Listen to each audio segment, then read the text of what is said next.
Les vraies voix sur Sud Radio avec notre grand débat remaniement en vue pour remplacer Édouard Philippe après les municipales remportées par les Verts. Faut-il un Premier ministre écolo 0826 300 300 et mon cher Philippe Rossi. Qu'est-ce que ça donne du côté des réseaux sociaux? Et les réseaux sociaux, où ça vote beaucoup, je vous le dis, continuez de voter d'ailleurs. Pour l'instant, c'est un grand non. Non, pas de ministre écolo pour nos auditeurs, non à 79%. Sud Radio, les vraies voix. Le débat est ouvert. David Cormand, va falloir essayer de convaincre. Parce que là, le chiffre est énorme. Je vous arrête, je n'ai pas essayé de les convaincre. Ah si, il faut essayer. Il faut essayer de faire basculer le truc. Combien vous dites 79%. Ouais, qui disent non. Non, on garde Édouard Philippe. Ouais. On garde Édouard Philippe. Bon, très bien. Ils disent on garde Édouard Philippe ou ils disent pas de ministre écolo. Pas de ministre écolo, mais bon, voilà. Ils préfèrent Édouard Philippe à un ministre écolo, voilà ce qu'ils disent. Ah d'accord. Bon, il y a du boulot. David Cormand, eurodéputé, Europe Écologie Les Verts qui est avec nous, merci beaucoup. Et puis Guillaume Bernard, politologue, qui est également avec nous, bonsoir. Bonsoir Christophe. Allez, on y va. Tiens, première question, David Cormand, essayons de parler vrai, simple et clair.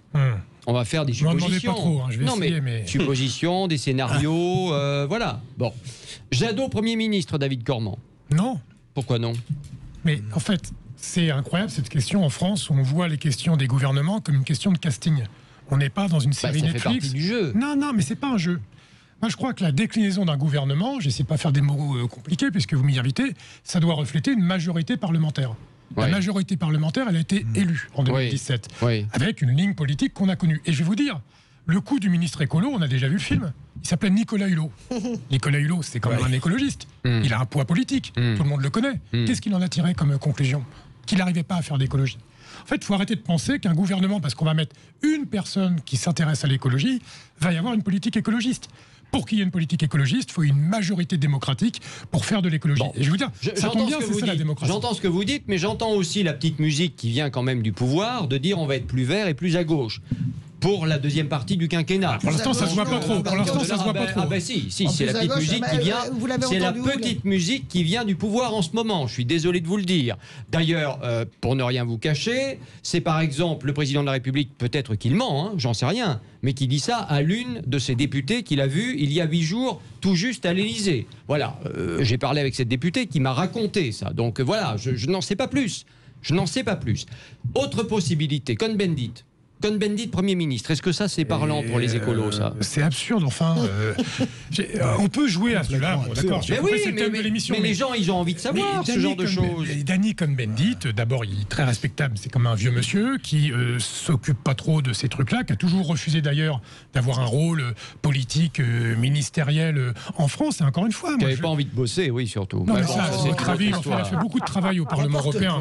Bien sûr que si. Mais c'est pas vrai. Attends, je l'ai suivi, Cohn-Bendit, en campagne pour les Verts, c'était au régional, je ne sais plus quelle année, ou aux européennes. Il a fait un carton, non mais attends, il n'avait pas envie de bosser. Il est sympathique, Danny, moi je l'adore, mais il faut rien. Non, mais écoutez, c'est pas ma tasse de thé, Danny, mais dire qu'il a rien foutu, c'est injuste. C'était un député européen extrêmement respecté, qui a mené des politiques au Parlement européen. Donc dire qu'il faut rien. Continuons. Après, le problème, c'est la même question. Borloo. Pour faire quoi? Ça qui est absurde. Justement, peut-être qu'aujourd'hui, les écologistes maintenant sont au devant de la scène. Aujourd'hui, quel serait le personnage qui pourrait incarner ce monde écolo que maintenant qui est au devant de la scène? Vous voyez cette question, parce que elle est très intéressante. C'est quelque chose que maintenant on veut voir, parce que là aujourd'hui on parle de vagues vertes, du monde d'après et tout ça. Donc aujourd'hui, les écologistes qui étaient, on va dire, très très très derrière politiquement, et aujourd'hui ils sont devant. Maintenant, quel serait ce visage qui va incarner cette écologie? On était très loin derrière, on est maintenant davantage devant, l'histoire n'est pas finie. Et comment on a fait? Regardez les personnes qui sont devenues maires dimanche. C'est pas des stars. C'est pas des gens justement, qui venaient c'est le monde d'après, c'est ça. Oui, mais c'est ça qui est intéressant. Moi, je crois en la politique par les idées. Et ce qu'on a essayé de construire, c'est non pas des choses où on se met en avant parce qu'on on parle fort, on est tribunicien, on est je sais pas quoi. C'est des gens qui ont construit un projet en collectif, qui l'ont incarné parce qu'il fallait bien une personne pour devenir maire. Oui, faut incarner. Mais en équipe. Et ils ont tous ce point commun-là. Toutes et tous. C'est-à-dire que c'est justement pas qui. Ils ne se sont pas posé la première question, ça va être qui? Ils se sont posé la question. Ça va être quoi? Pour faire quoi? Quelle équipe? Comment on construit? Et moi, je crois que la politique à l'avenir, ça doit plutôt ressembler à ça. Guillaume Bernard, politologue, quel est votre sentiment, vous? Parce que, bon, voilà, on dit que Macron veut tout changer, justement. Est-ce que vous croyez à la possibilité de ce tournant écolo, d'un Premier ministre ou pas forcément d'un Premier ministre d'ailleurs, mais de ministres verts de manière plus conséquente dans le gouvernement. Peut-être même un Jadot d'ailleurs, hein, parce que derrière le discours de Jadot, il y a peut-être une envie d'être ministre assez vite, hein, j'en sais rien. Bref, quel est votre sentiment, vous ? Alors, il y a plusieurs points. Le premier, c'est que je pense qu'effectivement, Emmanuel Macron, abordant les questions de climat, de pollution depuis un certain temps, avait prémédité, avait envisagé le fait que les questions écologiques seraient un sujet important de la prochaine présidentielle. Donc, il y a peut-être une magouille politicienne de son côté, mais peut-être pas totalement et uniquement.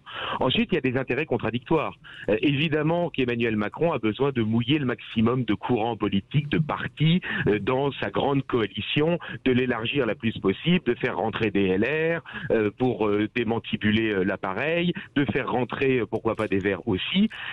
En revanche, évidemment, du côté des Verts, leur intérêt, c'est eux d'essayer de pouvoir peser le plus possible sur Macron en 2022, pourquoi pas de capter des électeurs de LREM, et d'ailleurs ils en ont sûrement capté lors des dernières municipales, et donc par conséquent de pouvoir peser sur lui en étant un danger, parce que si les Verts peuvent présenter un candidat à la présidentielle et que ce candidat empêcherait Emmanuel Macron d'être au second tour de la présidentielle, et bien dans ces conditions, évidemment, ils pèseront beaucoup plus.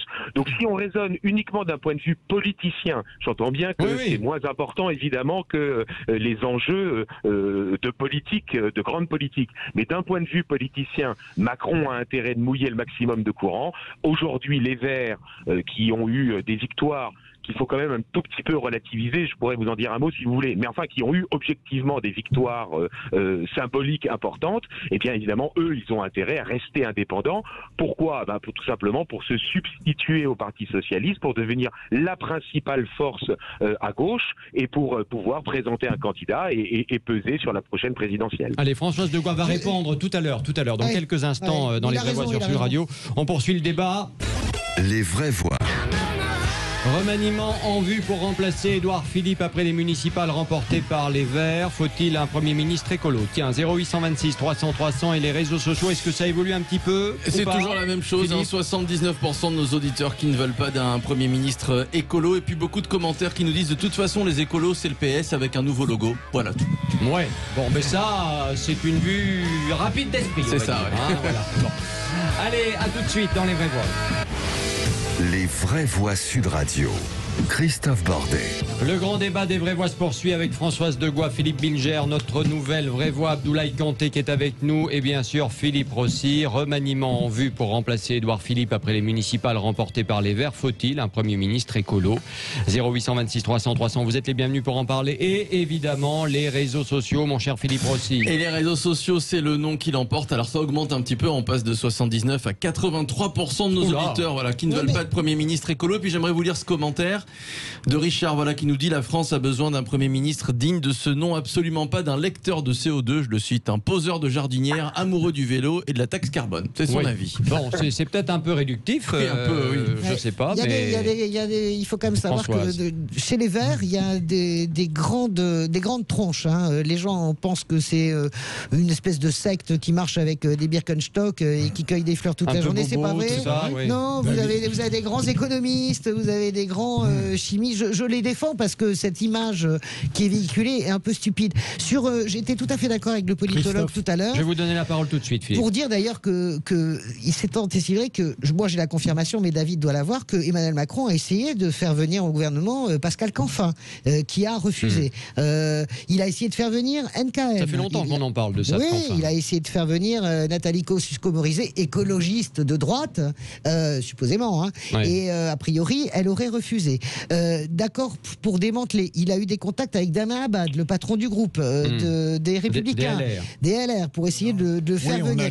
Il est un peu coincé, si vous voulez, Emmanuel Macron, parce qu'il va faire un gouvernement de casting. Et là où je suis d'accord avec David Cormand, c'est que un remaniement, ça peut pas être un casting. Vous savez, le casting, ça dure 24 heures, ça fait quelques jolis papiers, et après ça fait pchit.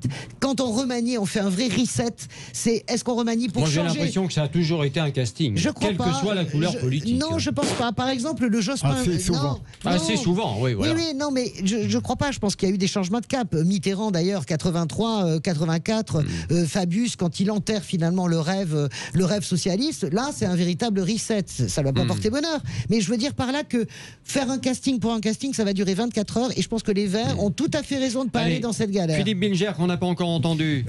David Cormand, je voulais vous demander, à la suite des municipales et pour les échéances futures, notamment présidentielles, est-ce que l'adhésion aux Verts, à l'heure actuelle, est-ce que c'est l'espérance pour certaines personnes d'un nouveau monde, puisque la promesse ancienne s'est délitée, ou bien vous voyez un peu l'écologie comme une forme de centrisme un peu lassé entre une droite qui déçoit et une gauche qui n'est pas enthousiasmante?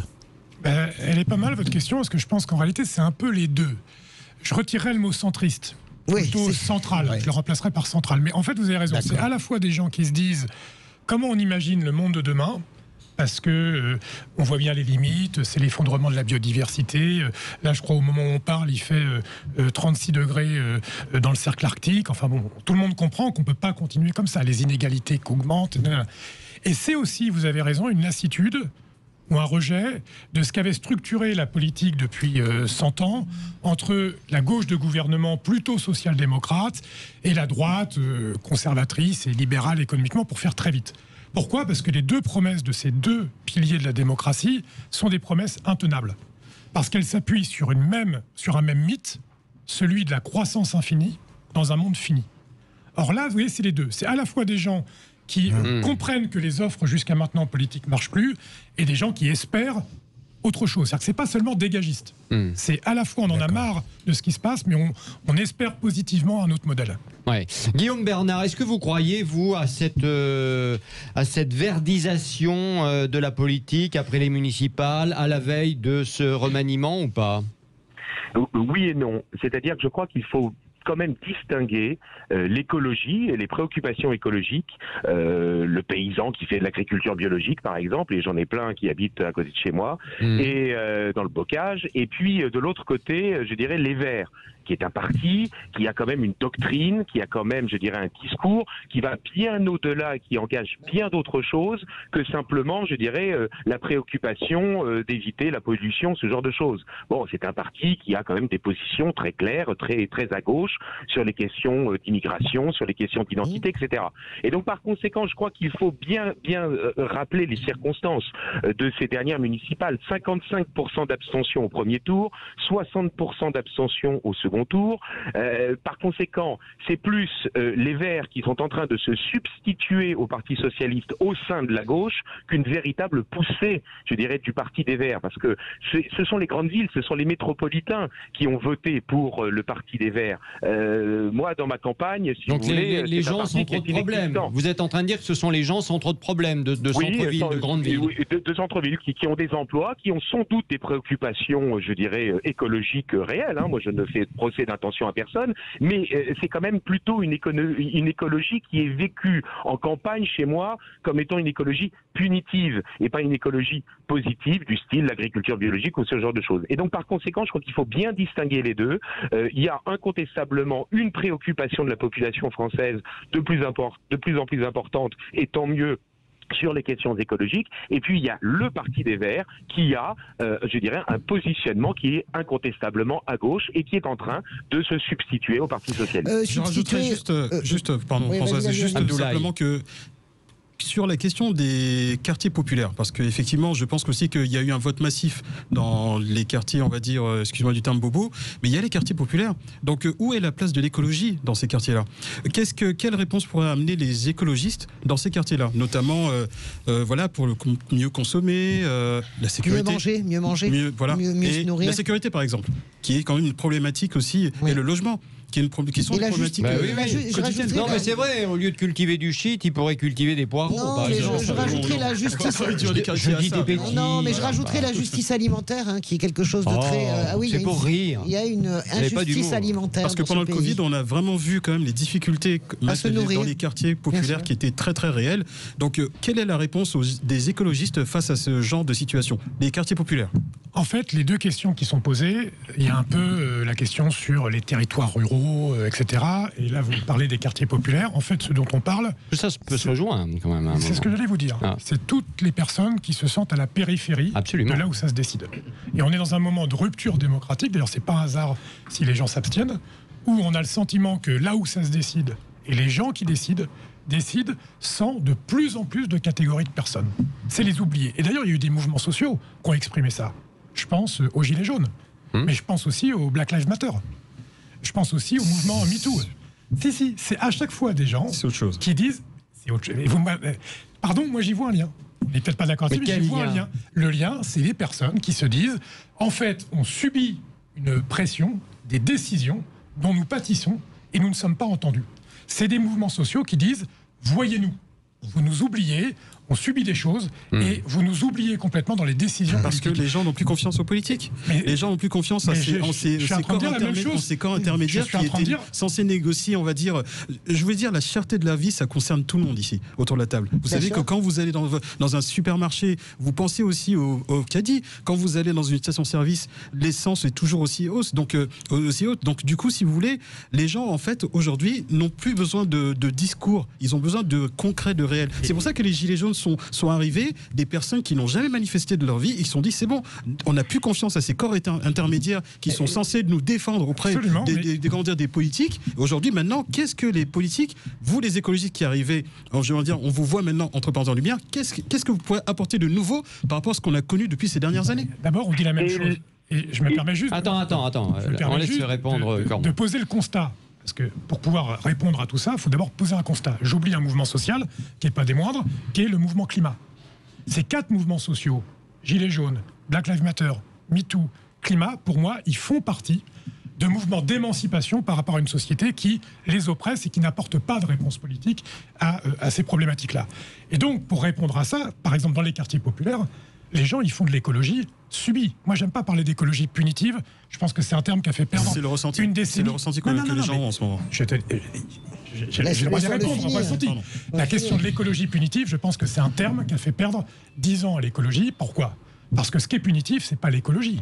C'est l'air pourri qu'on respire. C'est le manque d'écologie qui est punitif. Et dans les quartiers populaires, les gens... Allez expliquer ça, par exemple. On parle des gens des quartiers populaires, ou on parle des gens qui n'ont pas des moyens énormes. Allez expliquer, par exemple, à quelqu'un qui, tous les jours, est obligé de prendre sa voiture pour aller, par exemple, à Bordeaux, où votre ami Urmic a été élu. Le même Urmic qu'on a eu hier en direct pendant un quart d'heure dans Les Vraies Voix, qui d'ailleurs, je trouve, est assez excellent. J'attends de voir ce qu'il va faire, mais c'est assez excellent. Mais qui dit ce matin, moi, je ne veux plus de voiture à Bordeaux. Et d'ailleurs, pour dégoûter un peu les gens, ce que je vais faire, c'est que dans un certain nombre de rues, de boulevards que l'on connaît bien quand on est en Gironde, on va passer à 20 km/h. Si c'est pas punitif, je sais pas ce que c'est. Mais pardon, c'est d'être obligé d'avoir une bagnole qui est punitif. Vous savez combien ça coûte d'avoir une voiture par mois? Ah ben moi j'en ai une. Combien ça coûte d'avoir une voiture par mois? Non mais je sais bien que ça coûte. Mais je préfère avoir ma voiture. Je préfère être seul dans ma voiture. Je suis désolé et être libre. David, quand vous habitez à Châteauroux, que vous habitez chez moi dans les Hautes-Pyrénées, tu vois, c'est compliqué. Qui dit le contraire? T'as un quart. Parce qu'on dit le contraire. On est tous d'accord, mais d'accord. On va pas se renvoyer au visage. Les gens qui sont obligés. Là, il faut plus de quart. Voilà, il faut des quarts. Mais non, des moyens plus propres, on va dire. Non mais attendez, sur l'histoire de la voiture, j'en ai ras-le-bol d'entendre que la voiture, c'est un objet d'émancipation et de liberté. Je ne suis pas d'accord avec ce constat-là. Moi, je le vis comme ça. Et je vais vous dire pourquoi. Et je vais vous dire pourquoi, si je peux en placer une. Parce que c'est cher. Et vous me parlez de la cherté de la vie. C'est cher. C'est 700 €. C'est vrai. C'est pas vrai. C'est 700 € par mois. Bien sûr, donc moi, je voudrais faire en sorte que les gens, ils soient plus obligés d'être prisonniers d'un truc qui pèse 1,4 tonne pour transporter 2 fois par jour quelqu'un qui pèse 70 kilos. Est-ce que c'est rationnel? Non, mais c'est pas rationnel, mais c'est obligatoire. Dans plein d'endroits de France, tu peux pas faire autrement. Mais arrêtons de faire de la politique alors. Non, mais moi je suis d'accord. On laisse les gens se démerder. Non, mais moi je suis d'accord sur les transports en commun. Mais moi je suis d'accord sur les transports. Donc vous l'avez votre réponse. Je suis d'accord pour l'État. Mais combien de régions mettent ça en place? Enfin, David. C'est pour ça que c'est politique. Alors, j'explique. C'est incroyable. Je voulais juste dire. Quel fatalisme? Moi je suis pas fataliste. Mais il n'y a pas de fatalisme. Il y a aussi un plaisir à aller.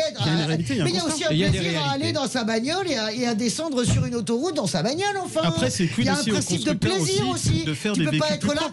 Tu peux pas être là à essayer de rééduquer la vie des gens. Il y a des gens qui adorent rouler. Il faut rééduquer. Tu dis qu'il faut libérer les gens. Mais il y a des gens qui sont très heureux d'avoir une super bagnole. Mais c'est pas vrai. De moins en moins. Attends, qui peut s'acheter une super bagnole? Mais David, je sais pas dans quel monde vous vivez. Je sais pas dans quel monde vous vivez. Qui a les moyens de s'acheter des super bagnoles? S'il vous plaît. Les VTC m'amènent maintenant en Tesla. C'est vous qui pensez corrige. Je te jure que quand tu es dans une Tesla, mon chauffeur VTC qui est venu m'amener en Tesla, 80 000 balles, il se l'est payé. Quand tu es dans une Tesla, tu te dis que la voiture a un autre sens que la voiture. C'est son objet de travail. C'est son outil de travail. C'est là que je dis justement que les écologistes qui arrivent justement devraient développer ces véhicules qui sont censés être propres sans qu'on nous empêche d'avoir cette liberté de la voiture électrique, c'est pas propre, aux dernières nouvelles. Je ne très pas ce qu'est un véhicule. Et vous croyez que les gens ils pourront s'acheter une bagnole à 80 000 euros? Non, mais je suis d'accord avec toi. Juste une chose par rapport à ce qu'on vient de dire. Aux Français, vous aurez tous une bagnole à 80 000 euros. David Cormand, je vous dis simplement la chose suivante. Vous dites, mais qui achète des voitures? Écoutez, on a entendu un reportage dans le Grand Matin. J'ai dit qui achète des grosses bagnoles. C'est ça que j'ai dit. Non, mais il y a plein de gens qui achètent des grosses bagnoles parce qu'ils ont plein d'enfants. Est-ce que vous pouvez vous taire? On a entendu un reportage dans le Grand Matin sur une radio hier qui était très simple. On se disait que après le confinement, après le Covid, le monde d'après, on n'allait plus acheter de voitures, etc. Les concessionnaires sont débordés par les demandes. Débordés. Mais ça, c'est la prime, c'est l'effet de la prime. Oui, peut-être, mais ils sont débordés par les demandes. Donc, venez pas dire que les gens n'aiment pas la voiture. Les gens adorent la bagnole. Il n'a pas dit qu'ils n'aimaient pas la bagnole. C'est gentil de me faire dire ce que j'ai pas dit. Non, il n'a pas dit ça. Si, c'est ça que vous vouliez dire. Non, mais on t'est gonflé, il n'a pas dit ça. Soyons honnêtes, il a dit qu'il n'y a pas les moyens d'acheter une voiture. Mais moi, je dis simplement que pour l'écologie, vous êtes là, vous arrivez, mais donnez-nous des voitures propres. Faites en sorte qu'on ait. Mais c'est quoi des voitures propres? Mais des voitures qui permettent justement de moins polluer. Ça n'existe pas. Ça n'existe pas. Une voiture propre. Il y a une politique à faire. Même le GPL. Non, ça n'existe pas. Vous êtes des politiques, c'est à vous de justement d'imposer. On est des politiques, on n'est pas des magiciens. Il ne faut pas mentir aux gens. Moi, je veux dire, je dis pas mentir. La question de la bagnole, elle est passionnante. On attend ça depuis des années. La bagnole. On était parti sur Macron et le gouvernement. La question de la bagnole, oui, c'est ça. très révélateur. La question de la bagnole, elle est très intéressante parce que je vais vous dire, on a fait une promesse aux gens qui était une promesse intenable. On leur a dit, on va vous éloigner de votre lieu de travail. On leur a dit, vous ne pouvez pas habiter en centre-ville, c'est pas grave, on va créer des banlieues, on va créer des lotissements.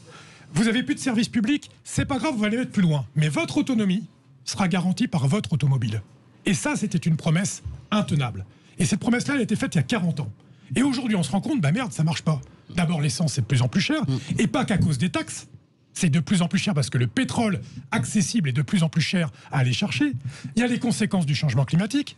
Et on se rend compte que le prix d'une voiture, je vous l'ai dit, c'est 600 € par mois, fois 12, ça fait 7 200 € par an. C'est un 13e plus un 14e mois. Et certaines familles en ont besoin de 2. Oui, bien sûr, et donc, il y a besoin d'une nouvelle promesse aux gens qui n'est pas une fausse promesse. C'est pour ça que je rebondis par rapport à dire, la promesse de l'avenir, sauf à mentir, ça peut pas être on va vous filer à tous une bagnole propre. Une bagnole même électrique, c'est des métaux rares. La possibilité d'en avoir des batteries. Les métaux rares, c'est aller les chercher dans les pays du Sud en exploitant ces pays-là. Donc en fait, il faut arrêter de mentir aux gens. Non, mais il y a des voitures plus propres. Par exemple, la voiture au biocarburant. Est-ce que ça, tu peux l'admettre? Non, mais je te demande. Moi, je sais pas. Ça vient d'où les biocarburants? Ça vient de la fabrication propre, de la méthanisation. Est-ce que toi, tu peux... Alors, les biocarburants, c'est plusieurs trucs. C'est la méthanisation. Bien sûr, mais attention, la méthanisation, elle pourra pas compenser l'ensemble des freins. Et surtout, ce qu'on a essayé de faire, ce qui est encore pire, c'est ce qu'on a appelé les biocarburants, c'est qu'on a utilisé des terres agricoles pour faire pousser de l'essence. C'est Avril qui fait ça. C'est ouf. Bien sûr. On est en train de raser les forêts primaires pour à la place faire bouger les bagnoles. Juste une chose. C'est intéressant tout ce qu'on vient de dire. Parce que ça rejoint finalement notre débat, c'est-à-dire le remaniement, et puis est-ce qu'il y aura plus d'écologistes dans le gouvernement? Parce que tout ce qu'on vient de parler, là, ce dont on vient de parler, tout ce qu'on vient de dire, je l'entends pas. Je l'entends pas dans la bouche des gens de La République En Marche. Mais c'est normal. Je l'entends pas dans ceux qui seraient allez, compatible avec La République En Marche et qui sera un peu vert, etc. Non, mais c'est intéressant. Je vais juste te dire une chose, Christophe. Une connerie, t'allais dire. Non, une connerie. Je vais juste te dire une connerie. Emmanuel Macron, comme ses prédécesseurs, il a fallu que Fabius et Royal piquent les fesses vraiment de Hollande sur la COP21. Mais comme tous ses prédécesseurs, Macron n'a pas de sensibilité écologique. Macron, il faut bien comprendre que c'est homo economicus. Tout ce qui dérange le business doit être tel qu'il est. Tout ce qui dérange le business tel qu'il est doit être ou accompagné, c'est exactement ce qu'il fait avec la Convention citoyenne, parce que les mesures les plus puissantes, il les retoque évidemment. Sur la fiscalité, c'était très important. Fiscaliser les dividendes, pour lui, c'est insupportable. En plus, imagine qu'on parlait pas de dividendes au bout d'1 million de dollars. On parle de 4% au-dessus de 10 millions de dollars. Ça laisse quand même de la marge. Tout ce qui dérange le business pour Emmanuel Macron n'est pas intéressant. Philippe Binger, quel est votre sentiment par rapport à tout ce qu'on vient de dire là ? Ça ne bougera jamais sur l'écologie, jamais. Moi, pour traiter le sujet un petit peu, Christophe, moi je pense que ce serait une erreur de prendre un... Si d'ailleurs on ne sait pas si Édouard Philippe va être remplacé. Hein. Après tout... on va voir. Mais c'est vrai que ça sent de plus en plus le roussi, je pense. Mais bon. S'il était remplacé, en fait, je ne crois pas c'est difficile de changer de cap en gardant Philippe. Je ne crois pas qu'il faudrait prendre un Premier ministre d'intégrité écologique. Je pense que tous les ministères, pour s'imprégner de ce qu'il peut y avoir de positif dans l'écologie, auraient besoin d'un politique Premier ministre qui serait dans une sorte d'équité politique, parce qu'il y a peut-être des extrémismes et des outrances au sein de l'écologie, une écologie dogmatique dont il convient de débarrasser un peu le pouvoir. Donc, à la limite, si Joseph, cette incongruité, Édouard Philippe aurait été parfait puisqu'il est réticent à l'égard de l'écologie. Il aurait favorisé une écologie non pas punitive ni subie, mais au fond cette écologie qui est le bien commun de tous les Français, même de ceux qui estiment en être éloignés. Ouais, alors Philippe, qu'il y ait un personnage qui puisse incarner cette nouvelle écologie. Ouais. Philippe Binger, je voudrais terminer avec vous parce que bon, alors on parle, hein, on verra bien ce qui se passe de Florence Parly peut-être à Matignon, la ministre de la Défense. Avec Laurence Tubiana. Et Laurence Tubiana également. En bras droit, donc Madame COP21. Bon, je sais pas, c'est un affichage. À voir. Mais Philippe Binger, juste un commentaire. Macron veut plus de société civile, c'est ce qui se dit aussi.